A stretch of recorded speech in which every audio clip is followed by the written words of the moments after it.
કૌભાંડ અત્યારે રાજ્યમાં જબરજસ્ત ચર્ચા જગાવી રહ્યું છે અને આ મનરેગા કૌભાંડમાં એક બાજુ જ્યાં મંત્રીના પુત્રો જેલમાં છે, બીજી બાજુ ભારતીય જનતા પાર્ટીના એ મંત્રીના પુત્રો અને સામે કોંગ્રેસના ઉપાધ્યક્ષ પણ જેલમાં છે અને જેલમાં આવી ગઈ છે આમ આદમી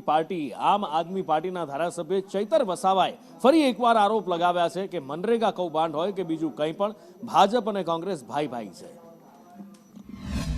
આ એજન્સીઓએ કોઈ પણ જગ્યાએથી રેતી, કપચી, સિમેન્ટ કે સળિયાની ખરીદી કર્યા વગર કે કોઈ પણ સ્થળ પર મટીરિયલ નાખ્યા વગર એમણે એમની એજન્સીઓમાં જીએસટી વગરના, રોયલ્ટી વગરના, સરકારમાં પણ રોયલ્ટી જીએસટીની ચોરી કરીને પોતાના એપી સેન્ટરોમાં બેસીને કરોડો રૂપિયાના બિલો બનાવ્યા। સ્થાનિક નેતાઓને સાથે રાખીને અધિકારીઓ પર અમુક પ્રકારના દબાણો લાવીને, અમુક અધિકારીઓને અમુક ટકાવારી આપીને બારોબાર